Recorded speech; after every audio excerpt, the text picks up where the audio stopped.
नमस्कार, ग्लोबल न्यूजमा स्वागत छ। म पूजा गिरी। नमस्कार, म वसुधा केसी। सुरुमा हेडलाइन्स।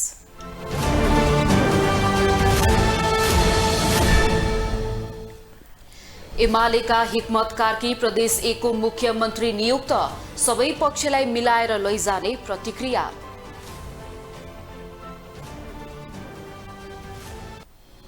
सरकारमा एमाले र माओवादीको सहयात्रासँगै वाम एकताको चर्चा चुलियो, नेपाल समाजवादीले बनायो वार्ता समिति।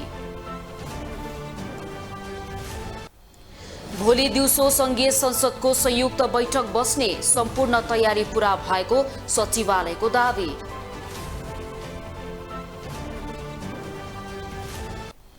चीनको जियाङसी प्रान्त स्थित नाङचाङ काउन्टीमा सवारी दुर्घटना, 19 जनाको मृत्यु, 22 जना घाइते।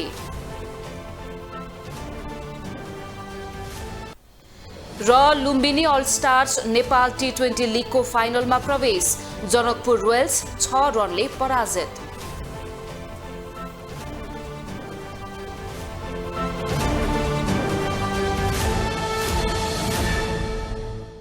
प्रधानमन्त्री पुष्पकमल दाहाल सहित सत्ता साझेदार दलको बैठक बालुवाटारमा जारी छ।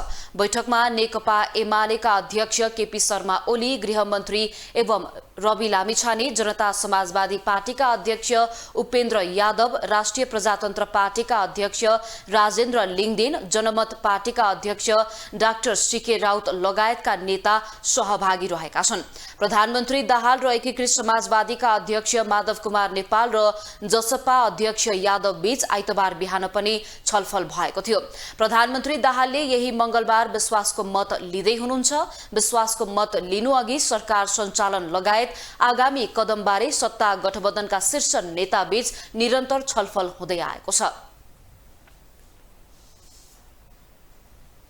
नेकपा एमालेका स्थायी समितिका सदस्य हिक्मत कुमार कार्की प्रदेश 1 को मुख्यमन्त्री नियुक्त हुनुभएको छ।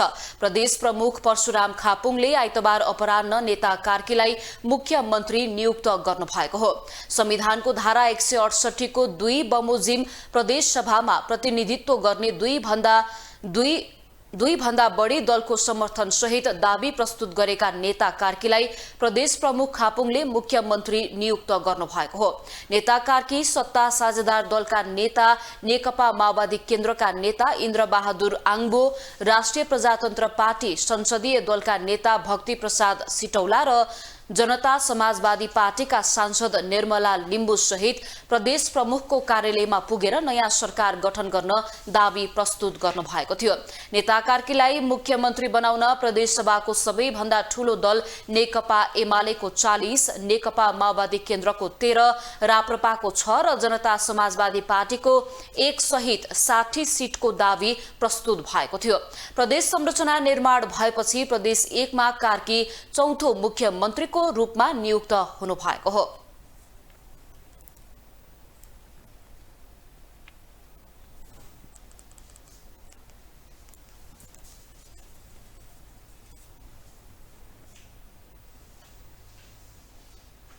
यसैबीच नेपाल समाजवादी पार्टीले नेकपा माओवादी केन्द्रसँग एकता गर्नका लागि वार्ता समिति बनाउने भएको छ।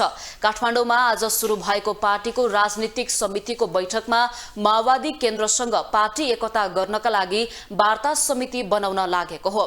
पार्टीका सहअध्यक्ष गंगा नारायण श्रेष्ठले समितिलाई माओवादी केन्द्र लगायतका अन्य पार्टीहरूसँग पनि एकता तथा ध्रुवीकरण गर्नका लागि छलफल र प्रयास गर्न अधिकार दिने स्पष्ट पार्नुभयो।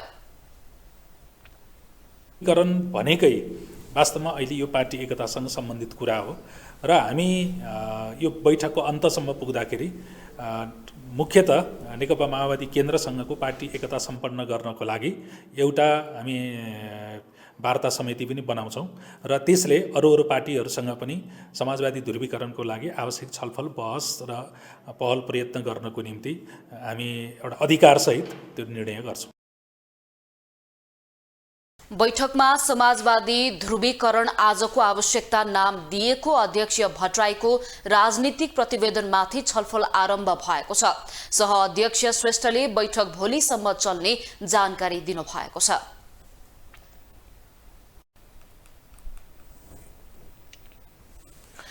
राष्ट्रिय प्रजातन्त्र पार्टीको संसदीय दलको बैठकले प्रधानमन्त्री पुष्पकमल दाहाल नेतृत्वको सरकारलाई विश्वासको मत दिने निर्णय गरेको छ। सिंहदरबारमा आज बसेको पार्टीको संसदीय दलको बैठकपछि संचारकर्मीसँग कुरा गर्दै पार्टीका नेता बुद्धिमान तामाङले यस्तो जानकारी दिनुभएको हो। बैठकमा उपाध्यक्ष ध्रुव प्रधानले प्रतिनिधि सभाको पहिलो र विश्वासको मत लिने दिनको बैठकको बारेमा पार्टीका सांसदहरूलाई जानकारी गराउनु भएको थियो। उहाँले प्रतिनिधि सभाको पहिलो बैठक र विश्वासको मतका बारेमा छलफल केन्द्रित भएको बताउनुभयो। जहाँसम्म आज पनि बैठक बसिहाल्छ, फेरि अर्को बैठकमा बस्छ होला। विश्वास मत अब हामी जसले सरकार बनाउन हामीले पहल गर्यो, त्यसमा विश्वास मत अब प्राकृतिक रूपमै यो विश्वास मत जान्छ होला। तर गर्ने भन्ने डिसिसन भएको छ, तर प्राकृतिक रूपमै अन्डरस्टुड कुरो हो त्यो। त्यसकारणले गर्दाखेरि नेता तामाङले आफूले सरकार बनाउनका लागि पहल गरेका नेतालाई विश्वासको मत दिने भए पनि पार्टीबाट औपचारिक निर्णय भने भइ नसकेको बताउनुभयो।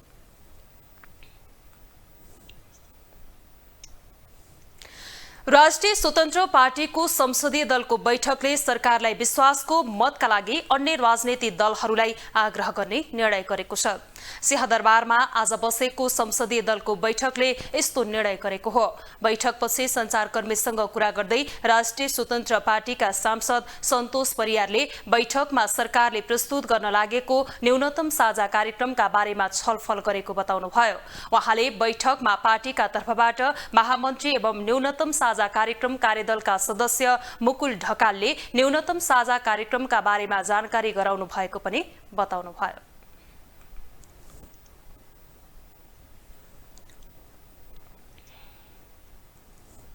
त्यो समितिमा सदस्य हुनुहुन्थ्यो। उहाँले चाहिँ नि त्यो न्यूनतम साझा कार्यक्रम बनाउँदाखेरि के भयो भन्ने कुरा गर्नुभयो। त्यसमा सबै छलफल भयो। हाम्रा केही मुद्दाहरू त्यहाँ स्थापित भएका छन्, त्यो मुद्दाहरूको विषयमा कुरा भयो। त्यसै गरी सांसदहरूले पछिल्लो पटक हामीले अस्ति शपथ खाए पछाडि चाहिँ सांसदहरू आफ्नो गृह जिल्ला जानुभएको थियो। त्यो गृह जिल्लामा भएको रिपोर्टिङ भयो कि जिल्लाहरूमा के छ, पार्टीको जनताको अभिमत के छ भइरहेको छ, यी कुराहरू भयो। त्यस्तै गरी पार्टीको संसदीय दलको बैठक सोमबार बिहान 10 बजे पुनः बस्ने जानकारी दिएको छ।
नेपाली राजनीतिका दुई ठूला वाम दल नेकपा एमाले र नेकपा माओवादी केन्द्रको संयुक्त नेतृत्वमा नयाँ सरकार गठन भएपछि फेरि वाम एकताको कुरा जोडतोडले उड्न थालेको छ। वाम एकताको विषयमा अन्य साना दलले समेत बहस सुरु गरेका छन्। विशेष गरी वाम एकताका लागि नेकपा माओवादी केन्द्र र नेकपा एकीकृत समाजवादीले कार्यदल नै बनाएर वाम एकताका लागि पहल गर्ने सार्वजनिक धारणा राखेर काम अगाडि बढाएका छन्। नेकपा माओवादी केन्द्रले वामपन्थी पार्टी र समूहबीच एकताका लागि वार्ता र छलफल गर्न कार्यदल गठन गरेको छ। पार्टी पदाधिकारीको शनिबार बसेको बैठकले उपाध्यक्ष कृष्णबहादुर महराको नेतृत्वमा 5 सदस्यीय कार्यदल गठन गरेको हो। कार्यदलमा महासचिव देव गुरुङ सहित जनार्दन शर्मा, शक्ति बस्नेत र गिरिराज मणि पोखरेल सदस्य रहेका छन्। नेकपा माओवादी केन्द्रका अलावा नेकपा एस र जसपाले पनि कार्यदल गठन गरेर वाम एकताका लागि लाग्ने निर्णय गरेका छन्। प्रचण्ड नेतृत्वको सरकारमा सहभागी हुन नसकेको नेकपा एकीकृत समाजवादीले त झन् खुल्ला रूपमा वाम एकताका लागि आह्वान समेत गरेको छ।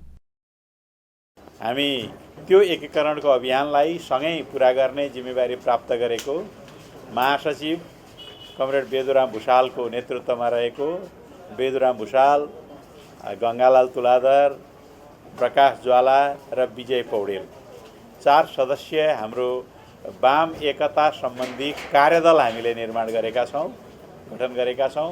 एक कार्यदलले अब सबै वामपन्थीहरूसँग छलफल परामर्श, व्यक्ति र संस्था सबैसँग छलफल गरी उपयुक्त के हुन सक्छ भन्ने निष्कर्षमा पुर्याउने गृह कार्य सुरु गर्नेछ। त्यस्तै पूर्व प्रधानमन्त्री बाबुराम भट्टराई नेतृत्वको नेपाल समाजवादी पार्टीले समेत माओवादी केन्द्रसँग पार्टी एकता गरेर वाम एकताका लागि पहल गर्ने निष्कर्ष निकालेको छ। यसअघि मङ्सिर 4 मा भएको चुनावमा नेसपाले माओवादीको चुनाव चिन्हबाट भाग लिएको थियो। यसरी भकाभक ठूला तथा साना वाम पार्टीहरूले एकताको आवाज उठाउन थालेपछि तत्कालै वाम एकताको सम्भावना नभएको राजनीतिक विश्लेषक जैनेन्द्र जीवनको विश्लेषण छ। वाम एकता चाहिँ हुनलाई चाहिँ म चाहिँ सम्भव देख्दिनँ। अब यो चुनावमा गएर त्यति बेला चुनावमा गएर फेरि गठबन्धन हुनसक्छ वाम पार्टीहरूको, अर्को चुनावमा आम चुनावमा बिचमा हुन सक्दैन। किनभने वाम एकता के का लागि, कुन चाहिँ वाम एजेन्डा छ र यहाँ? एजेन्डा बिनाको वाम एजेन्डा बिनाको वाम एकता भने त त्यो जता गएर आफ्नो अस्तित्व रक्षा हुन्छ, जता गएर मन्त्रीमण्डललाई केही भाग पाइन्छ त्यहाँ जाने, त्यहाँ नमिले अर्कोतिर जाने हो र त्यो चाहिँ घुर्क्याउने, मोलतोल गर्ने, बार्गेनिङ गर्ने कुरो मात्रै हो। अहिलेको सरकारमा विभिन्न विचार र सिद्धान्त मान्ने पार्टीको सहभागिता रहेको छ, तर अहिलेको सत्ता समीकरणमा वाम पार्टीहरूको बाहुल्यता देखिन्छ। जसरी एकाएक 5 दलीय सरकार भङ्ग भएर 7 दलीय नयाँ सरकार बन्यो, त्यो हिसाबले वाम एकता समेत हुन सक्ने कतिपयको विश्लेषण छ। यसअघि 2074 को निर्वाचनमा 2 ठूला वाम पार्टी एमाले र माओवादी लगायत अन्य वाम दल मिलेर नेकपा समेत बनेको थियो।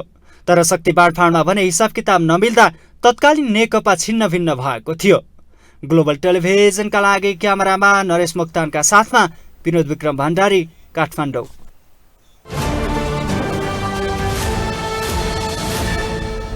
डाक्टर गोविन्द केसीले देशमा अपराधीको स्थान कहाँ हो भनी सरकारसँग प्रश्न गर्नुभएको छ। निर्मला कुर्मीको न्यायका लागि माइतीघर मण्डलामा विरोध प्रदर्शनमा उपस्थित भएका डाक्टर केसीले राजनीतिको शुद्धिकरण हुनुपर्नेमा भ्रष्टीकरण र अपराधीकरण भइरहेको बताउनुभयो। उहाँले राजनीति अपराधीहरूले चलाउने ठाउँ भएको भन्दै जेलमा हुनुपर्ने केही व्यक्ति मुलुकको कानून निर्माण गर्ने थलोमा पुगेको भन्दै चिन्ता व्यक्त गर्नुभयो। अपराधीलाई कारबाही गर्नुपर्ने सांसद अपराधीको स्थान कहाँ हो? पार्टीमा हो कि जेलमा हो? जेलमा हो, जेलमा हो। त्यस कारणले गर्दाखेरि के छ भनेदेखि न्याय नपाएको हुनाले उहाँहरू न्याय माग्ने। विरोध प्रदर्शनमा महिला अधिकार कर्मी रुबी खानले सरकार आफूले गरेका वाचा र प्रतिबद्धताबाट बारम्बार पछि हटिरहेको बताउनुभयो। उहाँले निर्मला कुर्मीका अपराधीलाई तत्काल कारबाहीको दायरामा ल्याउनु पर्ने आग्रह गर्नुभयो। उहाँको अवस्था अहिलेसम्म अज्ञात छ। यो सबै गरिरहँदा मुख्य सबै भएको मान्यता गरिरहँदा अहिलेसम्म पनि सरकारले गरेको वाचा पूरा गरेको छैन। प्रतिवेदन एउटा सार्वजनिक गरेन, अर्को चाहिँ कार्यान्वयन भएन। आन्दोलनकारी महिला अधिकार कर्मीहरूले सरकारले निर्मला कुर्मीका अपराधीलाई कारबाही नगरेसम्म आफ्नो आन्दोलन जारी राख्ने चेतावनी दिएका छन्। परराष्ट्र मन्त्रालयले दक्षिण एसियाली क्षेत्रीय सहयोग संगठन सार्कलाई सक्रिय बनाउनका लागि प्रयत्न जारी रहेको जनाएको छ। परराष्ट्र मन्त्रालयका सचिव भरतराज पौडेलले अध्यक्ष राष्ट्रको हैसियतले नेपालले सार्कलाई सक्रिय बनाउन प्रयत्न गरिरहेको बताउनु भएको हो। राष्ट्रिय सभा अन्तर्गतको राष्ट्रिय सरोकार तथा समन्वय समितिको आजको बैठकमा उहाँले सबै सदस्य राष्ट्रबीच सहमति जुट्न नसकेको कारण सार्कलाई सक्रिय बनाउन सकेको प्रष्टीकरण दिनुभयो। यो बहुपक्षीयता र रिजनलिजमका केही सर्टेन कन्स्ट्रेन्टहरू हुन्छन् हजुरको। त्यो के हो भने त्यसमध्येको एउटा चाहिँ सार्क हामीले बनाउँदैखेरि सार्कको चार्टर डिफाइन गर्दैखेरि र एग्री गर्दैखेरि एउटा फन्डामेन्टल प्रिन्सिपल हामीले एग्री गर्यौँ, त्यो सेट गर्यौँ। त्यो के हो भने प्रिन्सिपल अफ युनानिमिटी भनेको सबैले एउटा विषयमा सबै एग्री नभएसम्म कुनै चिज पनि अगाडि बढ्दैन सार्कमा। बेसिकल्ली त्यही हुन नसकेर हो। त्यसो हुनाले हामी चेयर भएर चेयरको स्पेसल प्रेरोगेटिभ भन्ने केही पनि हुँदैन सार्क प्रोसेसमा। बैठकमा समितिकी सभापति दिलकुमारी रावलले सार्कलाई सक्रिय बनाउन सरकारले कस्तो पहल गरिरहेको छ भनी जिज्ञासा राख्नु भएको थियो। सार्कमा नेपाल, भारत, भुटान, बंगलादेश, मालदिप्स, पाकिस्तान, श्रीलंका र अफगानिस्तान सदस्य राष्ट्र रहेका छन्। सिराहाको एक विद्यालयमा शिक्षिकाको गैर जिम्मेवारीका कारण अध्ययनरत किशोरीको मृत्यु भएको भन्दै प्रदर्शन भएको छ। प्रदर्शनमा प्रहरीले हस्तक्षेप गर्दा प्रहरी सहित प्रदर्शनकारी समेत घाइते भएका छन्। औषधि खान पानी दिनुपर्नेमा स्पिरिट दिएपछि छात्राको मृत्यु भएको आरोप स्थानीयले लगाएका छन्। सिराहाको मिर्चया नगरपालिका 6 स्थित सगरमाथा माध्यमिक विद्यालयमा अध्ययनरत एक छात्राको शिक्षिकाको लापरवाहीका कारण ज्यान गएको भन्दै प्रदर्शन भएको छ। सिराहा नगरपालिका भलुबाहेकी 15 वर्षीय 8 कक्षामा अध्ययनरत सृजना कुमारीको शिक्षिकाका लापरवाहीका कारण मृत्यु भएको आरोप स्थानीयले लगाएका छन्।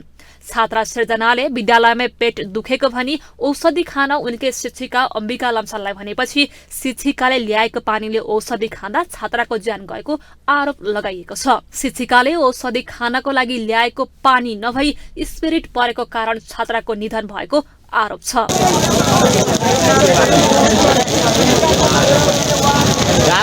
स्पिरिट पिएकी छात्रा सृजनालाई उपचारका लागि कर्जन्ना स्थित फुलकुमारी महतो मेमोरियल अस्पताल पनि लगिएको थियो, तर उपचारका क्रममा शनिबार साँझ निधन भएको हो। मृत्यु भए लगतै विद्यालयमा शिक्षिकाको लापरवाहीका कारण छात्राको ज्यान गएको भन्दै बिहान 10 बजेबाटै विद्यालयमा अध्ययनरत विद्यार्थीहरूले पूर्व पश्चिम राजमार्ग अवरुद्ध गर्दै आन्दोलनमा उत्रेका थिए। उनीहरूले इलाका प्रहरी कार्यालयमाथि ढुङ्गा मुढा समेत प्रहार गरेका छन्। ढुङ्गा मुढाबाट कार्यालयमा क्षति पुग्नेका साथै 5 जना प्रहरी पनि घाइते भएको बताइएको छ।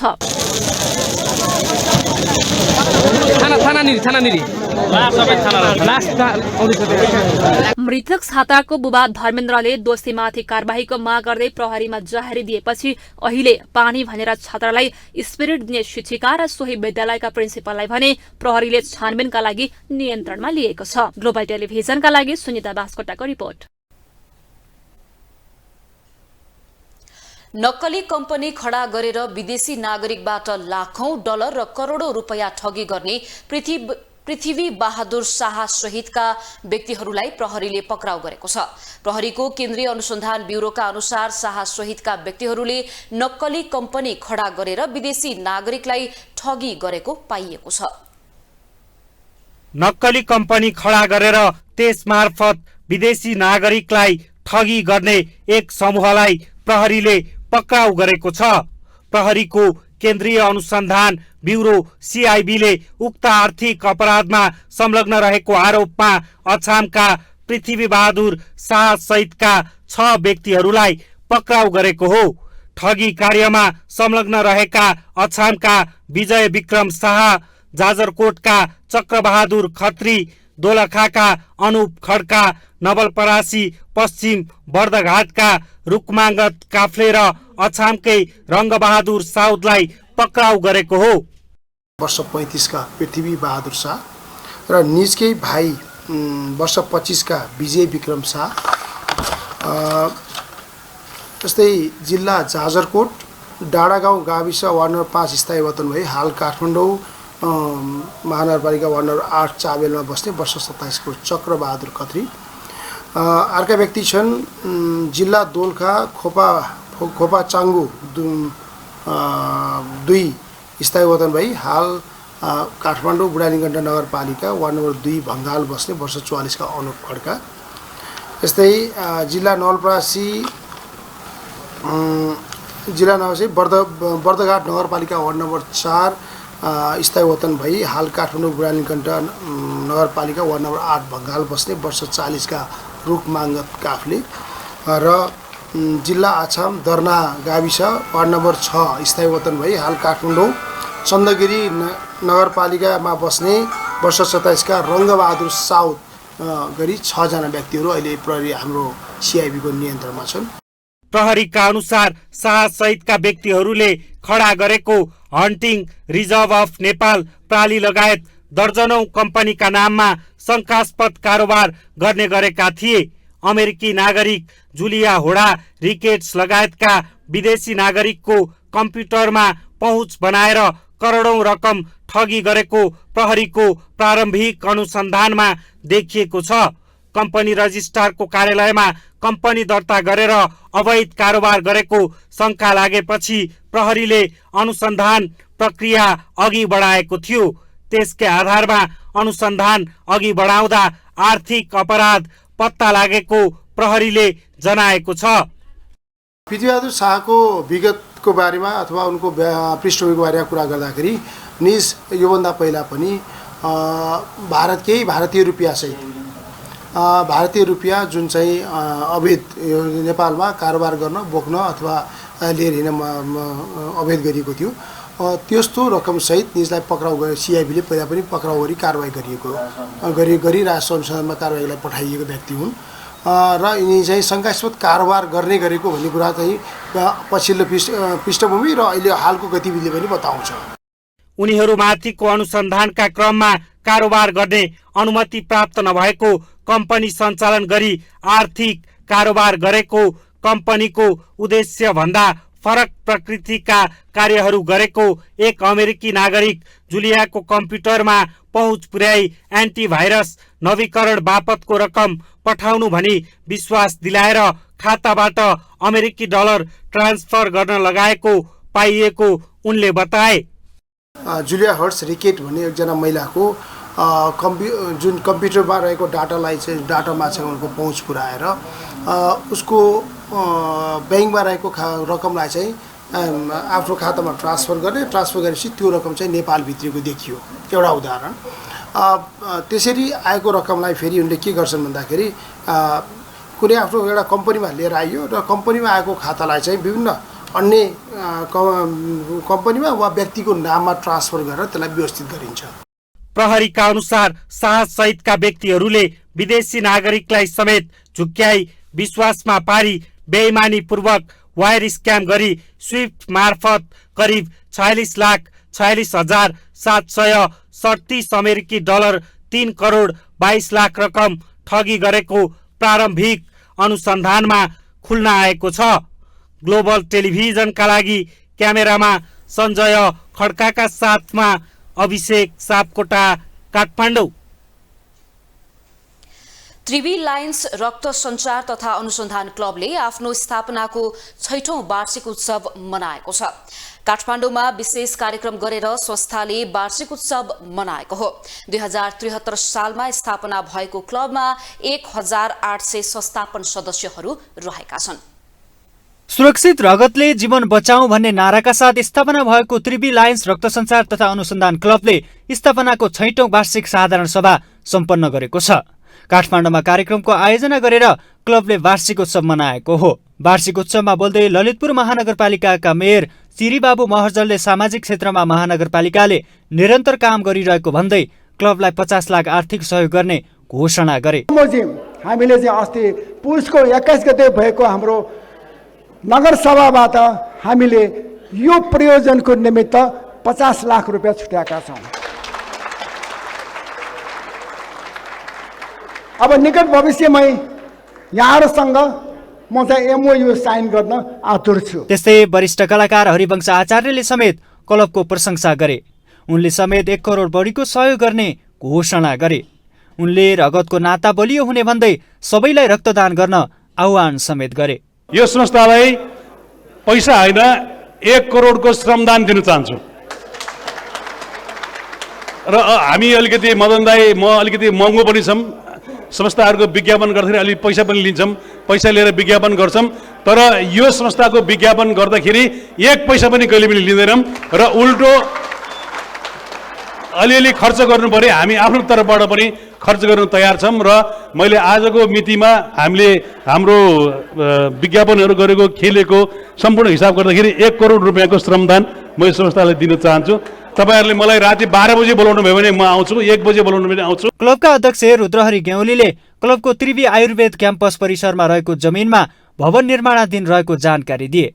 यसै वर्षदेखि रक्त सञ्चार तथा अनुसन्धान केन्द्रको भवन पूर्ण रूपमा सञ्चालनमा रहेको र आगामी दिनमा रगत सङ्कलनको कामलाई निरन्तरता दिने बताए। अस्पताल भित्रै रगत पुर्याउने अभियानका साथ हामीले यो ब्लड ब्याङ्क स्थापना गरेका हौं हामी 47,000 लाइन्स छौँ।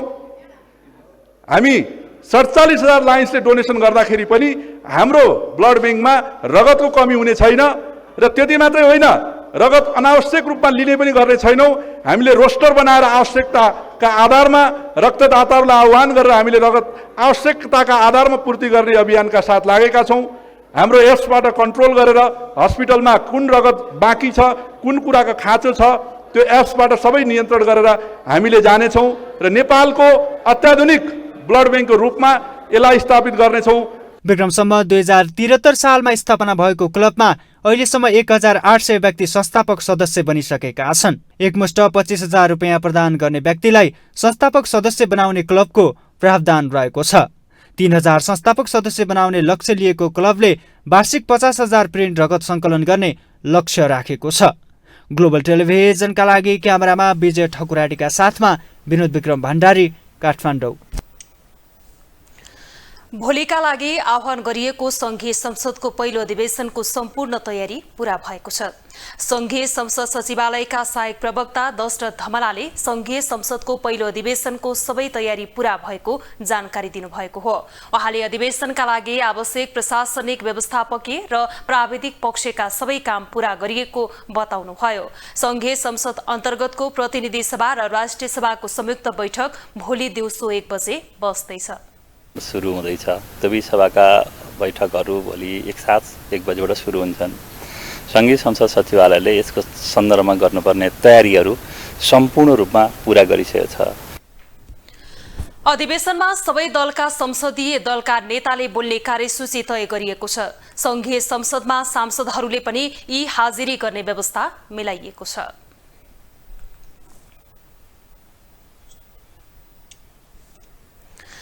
सरकार गठन भएको 1 महिना नपुग्दै मन्त्रीहरू चर्चाका लागि काम गर्न सुरु गरेका छन्। गृहमन्त्री रवि लामिछानेले कुर्सी हटाउन लगाउनेदेखि प्रधानमन्त्री पुष्पकमल दाहालले दौरा सुरुवाल लगाउनु चर्चाका लागि मात्रै भएको टिप्पणी भइरहेको छ। कार्यकालभरि बुलेट प्रुफ गाडीमा लावा लस्करसहित हिँड्नुभएका राष्ट्रपति समेत शनिबार साझा बस चढेर चर्चामा रहनु भएको छ। राष्ट्रपति विद्यादेवी भण्डारी शनिबार सार्वजनिक कार्यक्रममा सहभागी हुन राष्ट्रपति कार्यालयबाट साझा यातायातको बिजुली बस चढेर ललितपुरको पिम्बहाल पुगिन्। सधैँ सुरक्षाकर्मी दायाँ बायाँ राखेर बुलेट प्रुफ कारमा हुर्किने राष्ट्रपति भण्डारी साझा यातायातको बिजुली बसमा सवार भएपछि अहिले चर्चामा छिन्। कतिपयले राष्ट्रपतिको साझा बसमा सवारी हुनुलाई सामान्य रूपमा लिए पनि कतिपयले भने यसलाई अनावश्यक मानेका छन्। लिमुजिनमा जानु र साझा बसमा जानुमा त केही फरक छैन। बसमा पनि अगाडि पछाडि अगुवा पछुवाको ताती लगाएर सारा चाहिने मानिसहरू गाडसाड लिएर त्यसरी तामझामका साथ गएको छ। सिङ्गो बसमा एकैजना चढाएको छ कि त साँच्चीकै बस चढ्ने भए हामीले जस्तै साझा बसमा झुन्डिएर टिकट काटेर कुरेर हैन चढ्नु पर्यो। यता पार्टी स्थापनाको छोटो समयमै चुनाव जितेर गृहमन्त्री बनेका राष्ट्रिय स्वतन्त्र पार्टीका सभापति रवि लामिछाने पनि अहिले चर्चाको शिखरमा छन्। व्यवहार परिवर्तनमा केन्द्रित बनेका लामिछाने मन्त्रीको कुर्सीमा आसीन भएपछि एक्सनमा उत्रिसकेका छन्। तर उनको काम गर्ने शैलीलाई उनका आलोचकहरूले देशको विकास र नीति निर्माण भन्दा पनि जनताको इमोसनसँग खेल्ने काम भएको आरोप लगाएका छन्।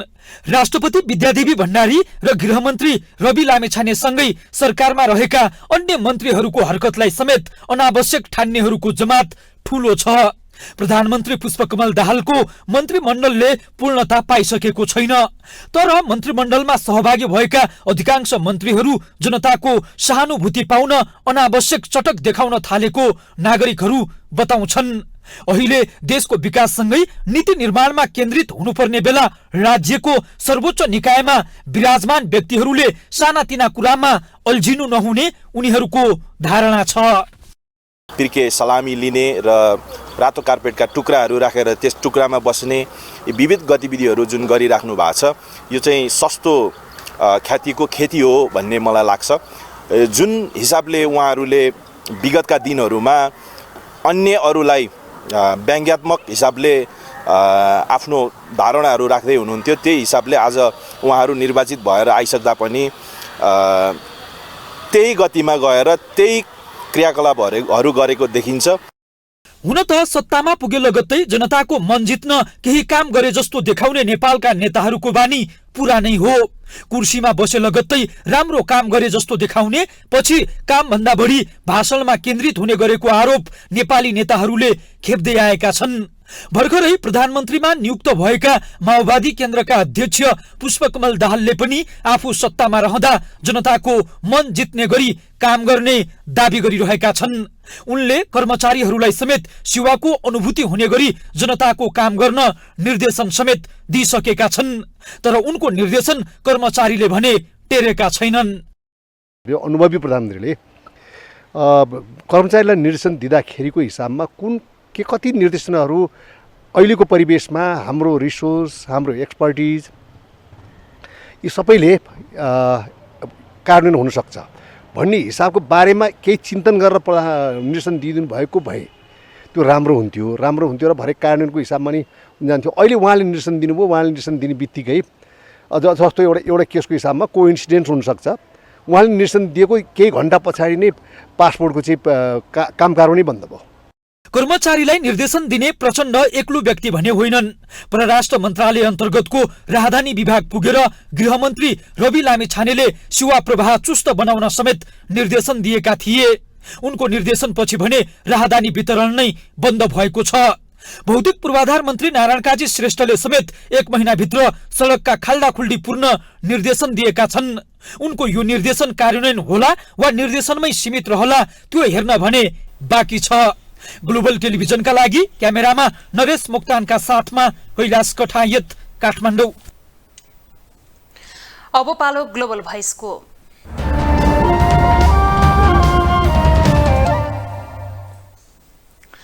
नेताहरू चर्चाका लागि बेला बेला अनौठा क्रियाकलाप देखाउने गर्दछन्।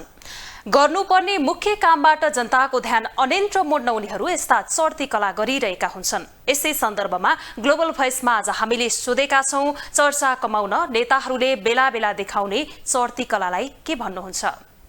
काम गर्नेले त्यसै पनि काम गरिराखेकै हुन्छ। अब इज्जत पाउनको लागि कार्पेटमाथि बसेर सान बढाउनको लागि अथवा त्यसैको लागि काम गर्न त गएको हुँदैनन् कोही पनि। तर त्यही खालको व्यवस्था भएको हुनाले होला यो कार्पेट ओछ्याएर यो दुनियाँ दिवाना गरिराख्नुपर्छ जस्तो मलाई चाहिँ लाग्दैन। मलाई पोलिटिसियनहरूले त्यो रेड कार्पेटमा हिँडेको राम्रो लाग्दैन है। त्यो आफ्नो आफ्नो भ्यू हो सबैको, तर अकर्डिङ टु मी मेरो भ्यूमा चाहिँ तिनीहरूले त्यसो नगरेको राम्रो हुन्छ जस्तो लाग्यो। आर्थिक सङ्कटले गुज्रिएको देशमा धेरै मन्त्री, प्रधानमन्त्री, मन्त्रीहरू भएर चाहिँ प्रिके सलामी खानु भनेको चाहिँ खै के भन्छ नि नभएको। खै एउटा नेपाली उखान मैले बिर्सेँ, उखान चाहिँ तपाईँको मलाई चाहिँ जहाँसम्म लाग्छ त्यति राम्रो होइन भन्छु म चाहिँ। उपयुक्त छैन। विकास गर्नु पर्यो, जनताले यस्तो दुःख पाइरहेछन्, विकासको कुरामा ध्यान छैन। उहाँहरूलाई सलामी त्यसपछि आफ्नै सुख सोयल भोग गर्नेमा मात्रै लाग्नु भएको छ। त्यो हिसाबले चाहिँ मलाई चाहिँ ठिक लागेन। राष्ट्रपति लगायत गृहमन्त्री र अन्य विभिन्न पदका माननीयहरूले जुन पिर्के सलामी लिने र रातो कार्पेटका टुक्राहरू राखेर त्यस टुक्रामा बस्ने विविध गतिविधिहरू जुन गरिराख्नु भएको छ, यो चाहिँ सस्तो ख्यातिको खेती हो भन्ने मलाई लाग्छ। पिर्कामा बसेर सलामी चाहिँ नगरेकै ठिक हुन्छ। जस्तो त्यो रातो कार्पेट पिर्कामा सलामी गर्ने भनेको पहिला राजाको पालामा राजाहरूलाई जस्तो राष्ट्रपतिलाई ठिक छ, सुहाउँछ उहाँलाईसम्म ठिक छ। तर त्यो पिर्कामा बस्ने सलामी गर्ने भन्ने अरूलाई चाहिँ सुहाउँदैन। जस्तो जनप्रतिनिधिहरूबाट गएर जनताले एउटा उ गरेको जनता समानै उहाँहरू अलिकति हुनुपर्छ जस्तो मलाई लाग्छ। जति पनि पोलिटिसियनहरू छ है, अब उनीहरूलाई त्यस्तो त्यो रेड लाइट बालेर हिँड्ने, कार्पेटतिर हिँड्ने चाहिँ मलाई चाहिँ जरुरी छैन जस्तो लाग्छ। त्यो चाहिँ मेरो पोइन्ट अफ भ्यू हो। अब आफ्नो आफ्नो हुन्छ सबैजनाको। अब इकोनोमिक न्यूज।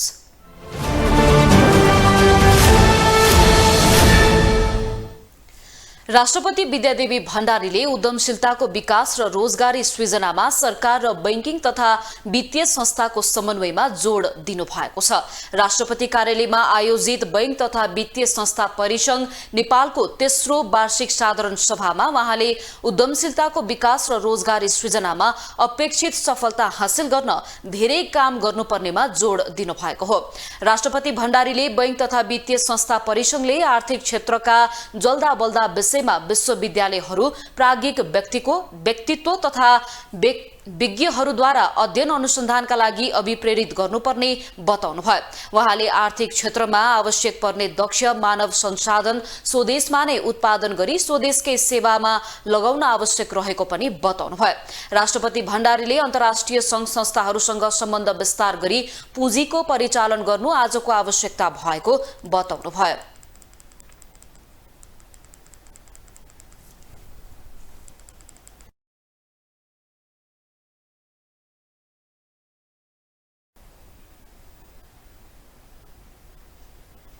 अब इन्टरनेशनल न्यूज।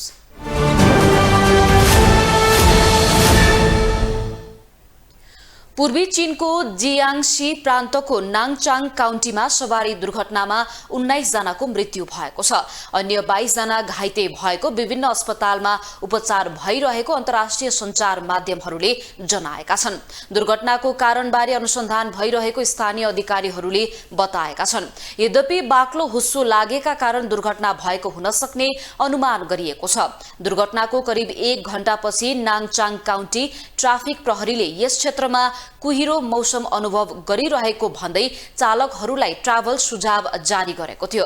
त्यहाँ ड्राइभिङ भिजिबिलिटी कम रहेको छ। यसले सजिलै ट्राफिक दुर्घटना निम्त्याउन सक्नेमा सचेत गराइएको छ।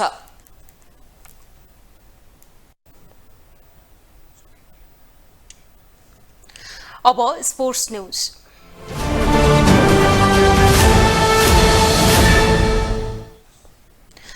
जनकपुर रोयल्सलाई 6 रनले पराजित गर्दै लुम्बिनी अल स्टार नेपाल टी20 लीगको फाइनलमा प्रवेश गरेको छ।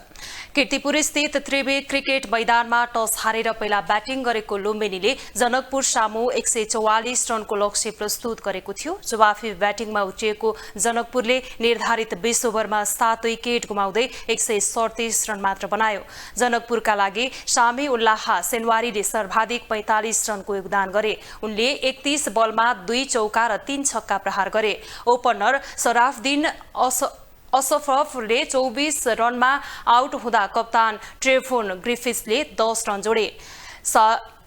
राजस पुलामी 13 रनमा आउट हुँदा पवन सराफ 30 रनमा विजित रहे। त्यसबाहेक जनकपुरका अन्य ब्याटरले दोहोरो अङ्कमा रन बनाउन सकेनन्। लुम्बिनीका लागि कप्तान दिपेन्द्र सिंह एरी, विपुल शर्मा र सागर ढकालले समान 2-2 विकेट लिए भने चेङ्ली भानले 1 विकेट लिए। यसअघि लुम्बिनीको ब्याटिङमा ईशान पाण्डेले सर्वाधिक 38 रनको योगदान गरे। Opener Harmeet Singh golden duck out हुँदा लाहिरो मेन्थालाले 16 रन जोडे। कप्तान दिपेन्द्र सिंह एरी 10 रन, अनिल शाह 24 रन, विपुल शर्मा 20 रनमा आउट हुँदा सेडली भानले 17 रनको योगदान गरे। जनकपुरका असन प्रियजन, सोमपाल कामी र जितेन्द्र मुखियाले 2-2 विकेट लिँदा कप्तान ट्रेभोन ग्रिफिथ्सले र पवन सराफले समान 1-1 विकेट लिए। आजको खेलमा पराजित जनकपुरले भोलि हुने एलिमिनेटरमा विराटनगर सुपर किङ्स र काठमाडौँ नाइट्स बीचको विजेतासँग खेल्नेछ।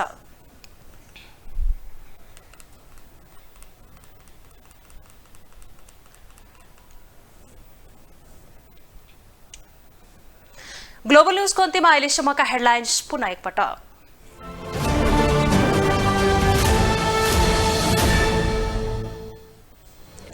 एमालेका हिक्मत कार्की प्रदेश 1 को मुख्यमन्त्री नियुक्त, सबै पक्षलाई मिलाएर लैजाने प्रतिक्रिया।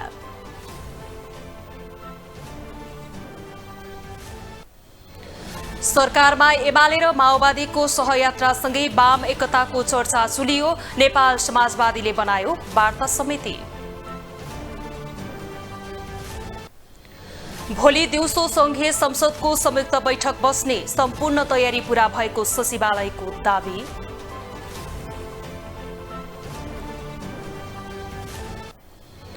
चीनको जियाङसी प्रान्त स्थित नानचाङ काउन्टीमा सवारी दुर्घटना, 19 जनाको मृत्यु, 22 घाइते।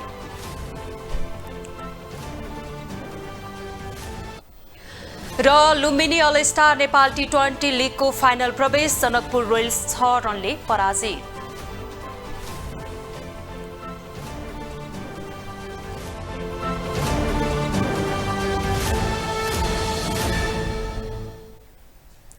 ग्लोबल न्यूज अहिलेलाई यति नै। ग्लोबल टेलिभिजन तपाईँ फेसबुक तथा युट्युबमा पनि प्रत्यक्ष हेर्न सक्नुहुनेछ। ग्लोबल टेलिभिजन हेर्दै गर्नुहोला। नमस्ते।